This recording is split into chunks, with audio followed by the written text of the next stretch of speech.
Hello friends, स्वागत है आपका आपके अपने YouTube channel Saraswati English classes में। मैं समीर सिंह लेकर आया हूँ आज आपके लिए क्लास 9th का बिहाइव का 6 पोएम है। ये नाम है इसका नो मेन आर फॉरेनर्स। कोई भी व्यक्ति फॉरेनर्स नहीं होता है, ये एस गायब हो चुका है इसमें से।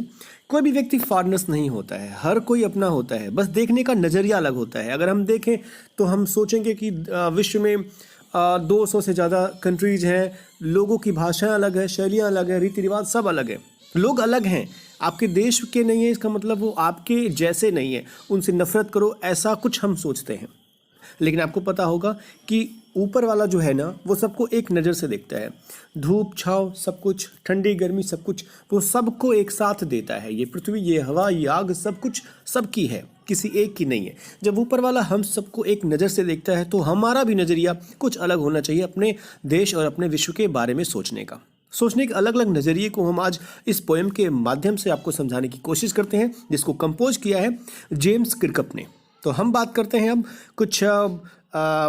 कुछ अलग, जैसे कि हम बात करेंगे आज फिगर ऑफ स्पीच का, जो आपको डिटेल स्टडी कराएगी। इसमें कंफर्म करेंगे आप एक एक फिगर ऑफ स्पीच को, इस लेसन की वर्ड मीनिंग जो डिफिकल्ट होगा वो आपको बताई जाएगी। अलावा लाइन बाय लाइन एक्सप्लेनेशन के अलावा भी हम बात करेंगे कुछ क्वेश्चन आंसर, और लास्ट में हम देंगे इस पोएम का थीम जो बहुत इंपॉर्टेंट है एग्जाम के पॉइंट ऑफ व्यू से। तो सबसे पहले ये एक और आपका फिगर है जिसमें आपको बताया गया है कि यूनिटी कैसी होनी चाहिए पूरे के पूरे विश्व में। हम फॉरेनर्स नहीं हैं, हम एक हैं, क्योंकि हम एक विश्व में रहते हैं, एक धरती पर रहते हैं, एक पृथ्वी पर रहते हैं। पैदा यहाँ होते हैं, मरते यहीं पर हैं। तो सेम सब के सब है, हमारा नज़रिया सेम नहीं है, इसलिए हम अलग समझते हैं। पहले मैं आपको ये बता दूं कि ये जो पोएम है आपकी वो 4 लाइन्स के स्टैंजाज में डिवाइडेड हैं। जैसा कि आप देख सकते हो, आपके पास अगर बुक है आप उसमें भी चेक कर सकते हो कि आपकी बुक में 4 लाइन्स के स्टेंजा है और 5 स्टेंजाज हैं। जैसे ये 1 लाइन, 2 लाइन, 3, 4, तो 4 लाइन की ये स्टेंजा है। 4 लाइन के स्टेंजा को हम कहते हैं क्वाट्रेन। Quatrain, QUATRAIN, quatrain. तो आप अगर देखोगे तो ये एक स्टैंजा जो 4 लाइन की है जिसे क्वाट्रेन कहते हैं, तो आपको पता चलेगा कि 5 क्वाट्रेन से पूरी की पूरी पोएम बनी है। क्योंकि ये आपका जो पोएम है वो 5 × 4 20 लाइन्स का है। अगर हम राइमिंग स्कीम के बारे में बात करें तो आप देखोगे इस पोएम में कोई राइमिंग स्कीम नहीं है। फॉरेन लास्ट वर्ड है, ब्रीथ्स अपॉन लाई, किसी से कोई मैचिंग नहीं है। फॉरेन जो है ब्रीथ से मैच नहीं कर रहा है, साउंड जो है वो सेम नहीं निकल रहा है, इसलिए इसमें कोई भी राइमिंग स्कीम नहीं है, कोई तुकांत नहीं है, इसलिए इसे हम कहते हैं free verse.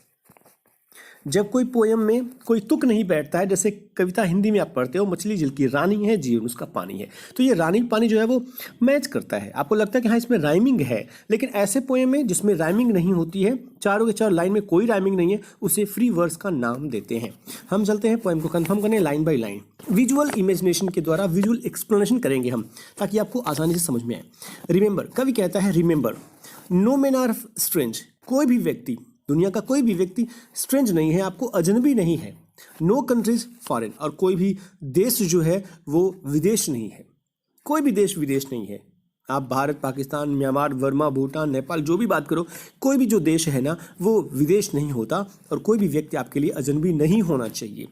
Beneath all uniforms, सारे के सारे यूनिफॉर्म्स के नीचे, यूनिफॉर्म्स के तहत जो हम यूनिफॉर्म यहाँ पर जो है वो आर्मी के लिए यूज किया गया है, यानी कि ये आपका जो है वो मेटाफर नामक फिगर ऑफ स्पीच है। मैं आपको फिगर ऑफ स्पीच भी बताता चलता हूँ।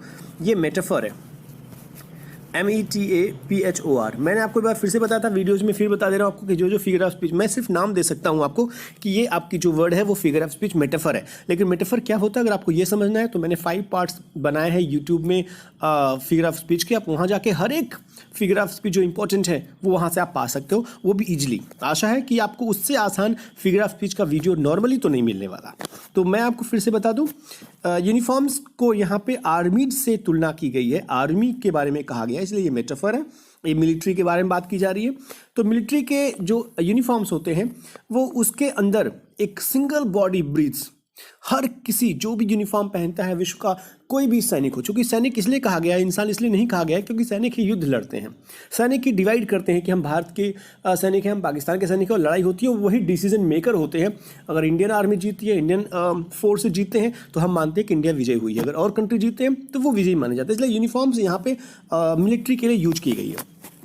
उस मिलिट्री के यूनिफॉर्म के अंदर एक सिंगल बॉडी ब्रीथ्स, एक जो शरीर होता है ना, वो एक शरीर होता है हर इंसान का, और वो धड़कता है, चाहे वो कोई भी हो, हर किसी का जो दिल है वो धड़कता है हर किसी के शरीर में, लाइक आर्स, जैसे कि हमारे धड़कते हैं। ये लाइक है, ये सिमिली नामक फिगर ऑफ स्पीच है, SIMILE। जैसे उनके सीने में दिल है, जैसे उनके शरीर के नीचे एक उनके यूनिफॉर्म के नीचे एक बॉडी है, सेम हमारे नीचे भी बॉडी है, और हमारे अंदर भी एक दिल है जो धड़कता है, जो ब्रीथ करता है, जो सांस लेता है। The land our brothers walk upon, the land वो धरती, आवर ब्रदर्स हमारे भाई, वॉक अपॉन जिस पर टहलते हैं। ब्रदर्स को यहाँ पे एल्यूजन के रूप में दिखाया गया। ब्रदर्स का मतलब होता है और देश के वासिंदे, यानी कि और जो फॉरेनर आप समझते हो, वहाँ के लोगों को यहाँ ब्रदर्स कहा गया है। तो जिस पृथ्वी पर हमारे भाई रहते हैं, टहलते हैं, चलते हैं, इज अर्थ, वो वैसा ही पृथ्वी है, लाइक दिस, जैसा कि ये जिस पर हम रहते हैं। हमारे पृथ्वी जैसा ही वहाँ की भी पृथ्वी है जहाँ वो टहलते हैं। ये लाइक फिर से आया, ये फिर से सिमिली नामक फिगर ऑफ स्पीच है, SIMILE। In which we all shall lie, जिस पर हम सब लिटे पड़े होते हैं, चाहे मर जाते हैं, दफना दिए जाते हैं, और चाहे सोते हैं, बैठते हैं, वैसे ही सेम पृथ्वी है हम सब की। तो इस तरीके से यहाँ पे कवि ने बहुत अच्छा मैसेज देने की कोशिश की है, और आपको समझने की ज़रूरत भी है कि ये चीज़ें जो है वो हमेशा हर किसी के साथ होना चाहिए। हम और देखें अगर फिगर ऑफ स्पीच, तो यहाँ पे देखिएगा ये आपका इंजैममेंट नामक फिगर ऑफ स्पीच है। यहाँ भी इंजैममेंट है, मैंने आपको वीडियोज़ में पिछले भी बताया था इंजैममेंट के बारे में। अगर आपको इंजैममेंट के बारे में जानना है तो फिगर ऑफ स्पीच का वीडियो देखिएगा जरूर। इंजैममेंट के बारे में दो चीज़ें कंफर्म आपको करनी होती है। इंजैममेंट कब होता है? पहला, कि जब लाइन के अंत में कोई कॉमा, कोई कॉलन, कोई सेमी कॉलन, कोई फुल स्टॉप ना हो। तो आप देखोगे यहाँ भी कोई पंक्चुएशन नहीं है, यहाँ भी नहीं है, यहाँ भी नहीं है, यहाँ है, इसलिए ये आपका इंजॉयमेंट नहीं होगा। तो पहला तो ये होता है इंजॉयमेंट का कि नहीं होना चाहिए कोई कॉमा, कॉलन, पंक्चुएशन। और दूसरा ये कि जो ये लाइन है वो इससे मैच करना चाहिए, वो इसके बाद तुरंत लगे कि ये दोनों के दोनों, तीनों के तीनों लाइन एक दूसरे से जुड़े हुए हैं। तो आप देखोगे नो कंट्रीज फॉरेन बीनीथ और uniform body breathes like ours, ये सब के सब सटे हैं। तो ये इंजॉयमेंट नामक फिगर ऑफ स्पीच है। ये बॉडी, ये ब्रीथ आपका जो है वो एलिट्रेशन है, क्योंकि बी जो है वो रिपीट कर रहा है। और भी रिपीट करेंगे, आप देख लीजिएगा, आपको समझ में आ जाएगा। यहाँ बीनीथ भी है, बी रिपीट कर रहा है लेटर फर्स्ट। तो ये आपका है तरनी तनुजा वाला टाइप का अनुप्रास अलंकार, जिसे इंग्लिश में कहते हैं एलिट्रेशन। स्पेलिंग बोल दूं मैं, ALLITERATION। चलते हैं नेक्स्ट स्टेंजा में, सेकंड स्टेंजा कंफर्म करते हैं। लिखा है दे टू, थोड़ा बड़ा करें इसे अगर हम, दे मीन्स आपको बताया गया कि वे लोग, यानी कि जो और देश के लोग हैं। दे, वे, टू भी अवेयर ऑफ सन, उन्हें भी पता है सूर्य के बारे में, क्योंकि प्रकृति ना वो सबको समान रूप से अपनी धूप देती है, अपनी हवा देती है, अपनी पानी देती है। तो और भी लोगों को सूर्य पता है, सूर्य के बारे में, एयर के बारे में पता है, वाटर के बारे में पता है, क्योंकि ये जो नेचर है, जो गॉड है, वो सबको एक समान सब देते हैं। Are fed by peaceful harvest, और फीड का सेकेंड फॉर्म है, मतलब खिलाना, खाना पीना, और वो खाते हैं, उनका पेट पलता है हार्वेस्ट से। सेम हार्वेस्ट हमारे यहाँ भी जैसे हार्वेस्ट होता है, हमारे यहाँ खेत जो होते हैं वो खेतों से अनाज निकाले जाते हैं, हार्वेस्टिंग की जाती है, और वो भी पीसफुल टाइम में। पीसफुल क्योंकि जब शांत रहेगा माहौल, युद्ध नहीं होगा, लड़ाई झगड़ा नहीं होगा, तभी जो किसान फार्मर्स पीजेंट्स हैं वो खेती कर सकेंगे, और जब खेती करेंगे तो हमें उससे फेड किया जाएगा, उनके अनाजों से हमें पेट भर के खाना मिलेगा। लेकिन तब जब पीसफुल होगा, लड़ाई युद्ध नहीं होगा तब। लेकिन यहाँ पे दिया गया है अगले लाइन में, by Wars long winter starved. Starvation देखिएगा, ये स्टार्व्ड है, VED है, ई को खा लिया है पोएट ने, ई को हटा दिया है। ये ई को क्यों हटाया गया है? इसके दो मैटर होते हैं जो मैंने फिगर ऑफ स्पीच की वीडियो में बताया है। फिलहाल नॉर्मली मैं आपको बता दूं कि ये जो आपका है वो इलिजन नामक फिगर ऑफ स्पीच है, ELISION, इलिजन क्यों? क्योंकि इसमें से एक लेटर गायब है। तो इलिजन का मतलब होता है कि जब एक लेटर गायब होता है किसी वर्ड में तब। और यहाँ कहा गया वार्स, यहाँ एक और फिगर ऑफ स्पीच है, वार की तुलना जो है वो विंटर से की गई है। जैसे विंटर ठंडी खूब कड़ाके की होती है तो इंसान भूखे मर जाते हैं, गरीब लोग भूखे मर जाते हैं, क्योंकि उनके पास ना ही कोई काम करने का जरिया होता है और ना ही वो कहीं जा सकते हैं बाहर, क्योंकि वो ठंडी से, भूख से मरना शुरू हो जाता है उनका। तो यहाँ पे युद्ध को विंटर कहा गया है। ये मेटाफर नामक फिगर ऑफ स्पीच है, मेटाफर, PHOR, मेटाफर। एक और बात बता दूं मैं, ये वार में W, विंटर में W, ये आपका फिर से एलिट्रेशन बना रहा है, एलिट्रेशन ALLITERATION। एक और फिगर ऑफ स्पीच इसमें है, पीस मतलब शांति होता है, वार मतलब युद्ध होता है, ये एक दूसरे का उल्टा है। और ये है आपका ऑक्सीमोरोन, ऑक्सीमोरोन आपको पता होगा, इसे कहते हैं विरोधाभास अलंकार, ऑक्सीमोरोन। कोई भी फिगर ऑफ स्पीच आपको समझ में ना आए तो वीडियो जरूर देखिएगा फिगर ऑफ स्पीच वाला। तो कहा गया है कि जब शांत माहौल होता है ना तो खेती करके खाना पीना जो होता है वैसे सेम खाते हैं जैसे हम, और जब ठंडी होती है युद्ध होता है तो सेम जैसे स्टारवेशन होता है, स्टार मतलब होता है भूखे मरना, तो जैसे हम मरते हैं वैसे वो भी मरते हैं युद्ध में। देयर हैंड्स आर आवर्स, उनके हाथ वैसे ही जैसे हमारे हैं, उनके भी 2 हाथ हमारे भी 2 हाथ हो सकता है, उनके 1.5 हमारे 1.5 कटे पटे हो तो, लेकिन सेम के सेम होते हैं, उनके हाथ हमारे हाथ, उनके हाथ भी काम करते हैं हमारे हाथ भी काम करते हैं। And in their lines we read, और हम उनके लाइन्स पढ़ते हैं। यानी यहाँ पे लाइन्स को 2 तरीके से कहा जा सकता है। पहला लाइन तो मान लीजिए कि विदेश में जो विदेशी राइटर्स हैं उनको हम पढ़ते हैं, जैसा कि यही आप लेसन पढ़ रहे हो तो हम उनके लाइन्स को पढ़ते हैं, हमारे लाइन्स को वो पढ़ते हैं। हमारे प्रेमचंद के इंग्लिश ट्रांसलेशन या संस्कृत के जो महाकाव्य लिखे गए हैं उसके अलग अलग भाषाओं में ट्रांसलेशन होता है। हमारे मूवीज आती हैं जो अलग अलग भाषाओं में जो होती हैं वो ट्रांसलेटेड होती हैं और वो जाती हैं डब करके, वो देखते हैं, हम देखते हैं, सब अपने अपने लाइन्स को पढ़ते हैं। ठीक है, हम उनके लाइन्स को पढ़ते हैं, वो हमारे लाइन्स को पढ़ते हैं, हम उनके बारे में जानते हैं, हम उनके बारे में जानते हैं। A labour not different from our own, a labour तो ये सेम टू सेम है, जैसे हम करते हैं वैसे वो करते हैं। एक लेबर जो होता है, लेबर का मतलब होता है परिश्रम, not different from our own, वो डिफरेंट नहीं है, वो अलग नहीं है, उनका परिश्रम उनका मेहनत अलग नहीं है। फ्रॉम आवर ओन, हम जो स्वयं करते हैं, ओन मतलब स्वयं, हमारे स्वयं से उनका भी अलग नहीं है। तो इस तरीके से फिगर ऑफ स्पीच अगर हम बात करें तो यहाँ देखेंगे ये है एंजॉयमेंट नामक फिगर ऑफ स्पीच। अगर आप देखें यहाँ पे वार विंटर, ध्यान से आपको मैंने बता ही दिया कि फिगर ऑफ स्पीच इसमें ढेर सारे ये वाला या यहाँ का इससे ऑक्सीमोरोन, तो इस तरीके से और भी फिगर ऑफ स्पीच इसमें होंगे तो आप चेक कर लीजिएगा। चलते हैं थर्ड स्टैंजा में, लास्ट स्टैंजा में। रिमेंबर, फिर से पोएट कहता है, कवि कहता है, समझाते हुए मोरल देता है हमें, कहता है याद रखना, दे हैव आइज, उनके पास भी आंखें हैं, लाइक आर्स, जैसे कि हमारे पास। ये लाइक सिमिली फिर से आ गया, सिमिली नामक फिगर ऑफ स्पीच, उपमा अलंकार। तो remember they have eyes like ours, याद रखना उनके पास भी सेम हमारी तरह आंखें हैं। दैट वेक आर स्लीप, जो जगती है सोती है, जो जगती है सोती है का मतलब यहाँ पे साफ साफ है, हम भी जगते हैं आंखें खुल जाती हैं, हम भी सोते हैं आंखें बंद हो जाती हैं, उनका भी सेम टू सेम होता है।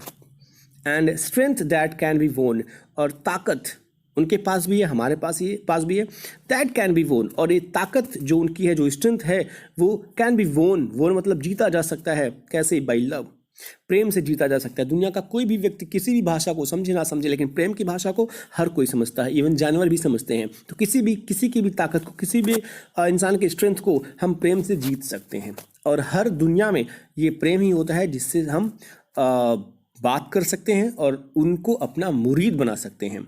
In every land is common life, her land पर, हर देश में, हर जगह पर लाइफ जो है वो कॉमन है। जैसे हम जीते हैं वो जीते हैं, थोड़े स्टाइल बदल जाते हैं लेकिन जिंदगियां तो सेम चलती हैं। वो मरते हैं, हम मरते हैं।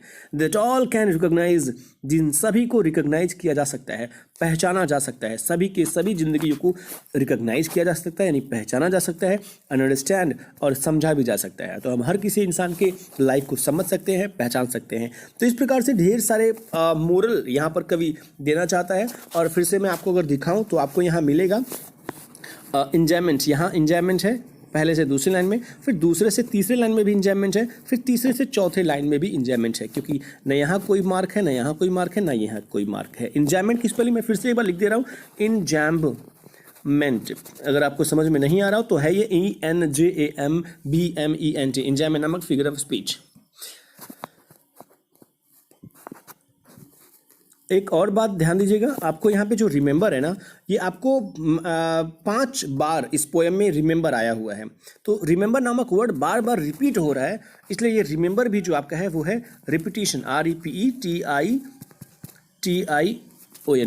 रिपीटिशन नामक फिगर ऑफ स्पीच है रिमेंबर, क्योंकि आप अगर काउंट करिएगा तो मैंने काउंट किया, मुझे 5 बार मिला ये रिमेंबर। ठीक है, तो चलते हैं हम नेक्स्ट स्टैंजा में। ये है 4th स्टैंजा, थोड़ा बड़ा करें, अगर हम बड़ा हो जाओ भैया। लिखा है लेट अस रिमेंबर, देखिए फिर से रिमेंबर आ गया है। हम याद करें। व्हेनेवर वी आर टोल्ड, जब भी हमें कोई कहे, जब भी हम कहे जाते हैं, मान लो हमसे कोई कुछ कहता है तो याद रखो वो भी क्या करने के लिए कहता है कोई इंसान। जब भी, व्हेनेवर माने जब भी, वी आर टोल्ड हम कहे जाते हैं टू हेट आवर ब्रदर्स, जब भी कोई कहता है कि अपने भाइयों से नफरत करो, ब्रदर्स का मतलब साफ साफ मैंने बताया सिंबलाइज्ड है। ब्रदर का मतलब है देशवासी, आई मीन विश्ववासी।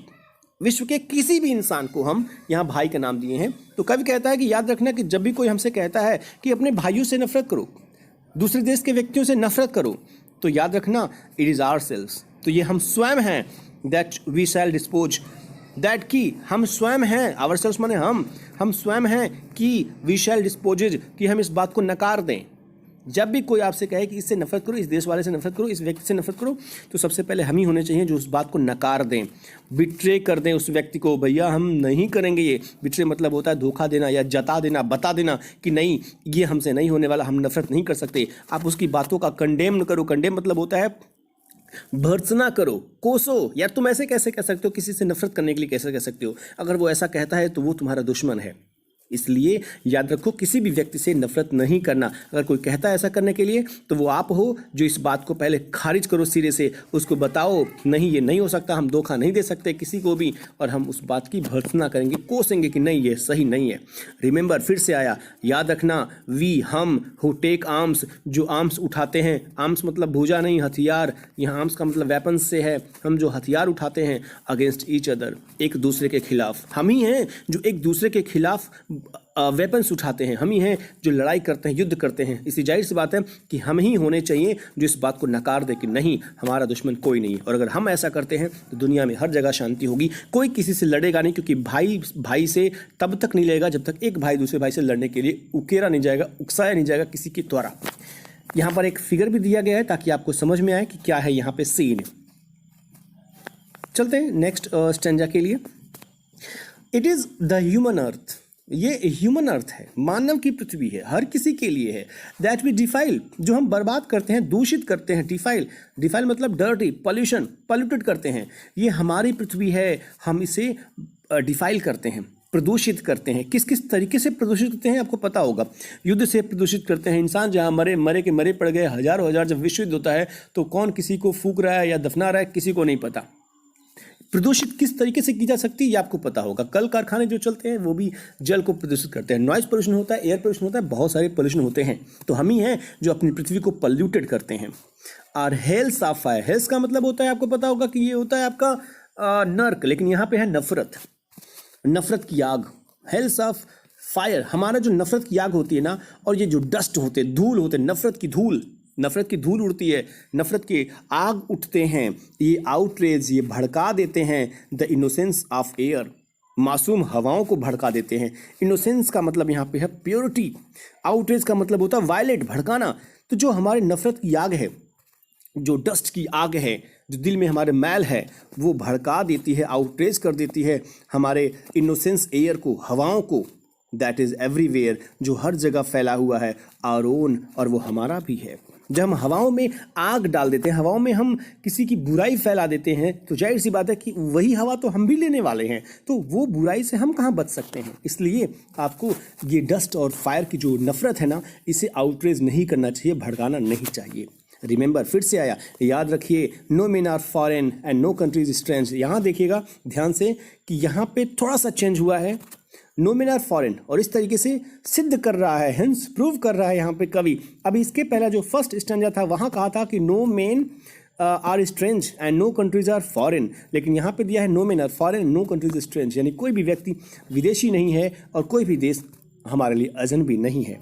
तो यहाँ पे अगर ये सेम टू सेम होता जैसे कि पहला लाइन, अगर आप एक बार फिर से चेक करना चाहें तो यहाँ देखेंगे, रिमेंबर नोमिनल स्ट्रेंज यहाँ पे थोड़ा सा चेंज है, और फॉरेन, ये फॉरेन और स्ट्रेंज का जगह थोड़ा चेंज है, बाकी सेम टू सेम है। अगर ये पूरी की पूरी लाइन, ये फिफ्थ स्टेंजा में पूरी की पूरी लाइन से मैच कर जाती तो ये आपका होता रिफ्रेन नामक फिगर ऑफ स्पीच। REFRAIN, ये F है, T मत समझना, REFRAIN refrain figure of speech होता, लेकिन चूंकि वर्ड इसमें चेंज हो चुके हैं इसलिए आप इसे रिपीटिशन बोलोगे, REPETITION, रिपीटिशन हो गया ये रिफ्रेन के बजाय। तो ये याद रखिएगा, ये लाइन पूरी रिपीटिशन है। स्टेंजा इस तरीके से खत्म होता है। ऐसा आपको ये पोएम समझ में आया होगा, नहीं समझ में आया होगा कमेंट बॉक्स में कमेंट करिएगा, कोई परेशानी होगी आप पूछ लीजिएगा, सुझाव होगा आप सुझाव भी दे सकते हैं, क्योंकि गलतियां हर किसी से होती है। To err is human. हम चाहते हैं कुछ क्वेश्चन आंसर जो आपको दिया है आपकी बुक में, आप चेक कर लीजिएगा। क्वेश्चंस और आंसर्स दोनों यहाँ दिए गए हैं, स्क्रीनशॉट ले लीजिएगा ताकि आसानी से आप इसको लिख सकें बाद में। ये लास्ट क्वेश्चन जो इंपॉर्टेंट है, थीम ऑफ द पोएम, लिख जरूर लीजिएगा। कोई भी परेशानी हो कमेंट बॉक्स में कमेंट करिएगा, लाइक जरूर कीजिएगा। आपको अच्छा लगे ना लगे तब भी लाइक करिएगा, क्योंकि बहुत मेहनत लगती है यार बनाने में वीडियोस को। अलावा अगर आप पहली बार आप वीडियो को देख रहे होंगे तो आप सब्सक्राइब कीजिएगा, बेल आइकन जो है वो घंटी दबा दीजिएगा, बजा दीजिएगा। यार घंटी बजाने में कोताही नहीं बरतनी चाहिए आपको, क्योंकि ये भगवान की पूजा है घंटी बजाना। आपको तत्काल फल मिलेगा, नोटिफिकेशन मिलेगा आपको वीडियो जो भी मैं अपलोड करूंगा। शेयर जरूर कीजिएगा, क्योंकि शेयरिंग इज केयरिंग। अगर आप किसी की परवाह करते हो तो जाहिर सी बात है शेयर करना जरूरी है। ज्ञान की परवाह अगर आप करते हो, ज्ञान आप सेंड करते हो, शेयर करते हो, क्योंकि आपको उसकी परवाह है। भोजन आप शेयर करते हो, हर चीज़ शेयर करते हो, तो वीडियोस क्यों नहीं यार। चलिए मिलते हैं हम नेक्स्ट वीडियो के साथ, तब तक अपना ख्याल रखिएगा, पढ़ते रहिएगा, मस्त रहिएगा, व्यस्त रहिएगा। Thank you for watching.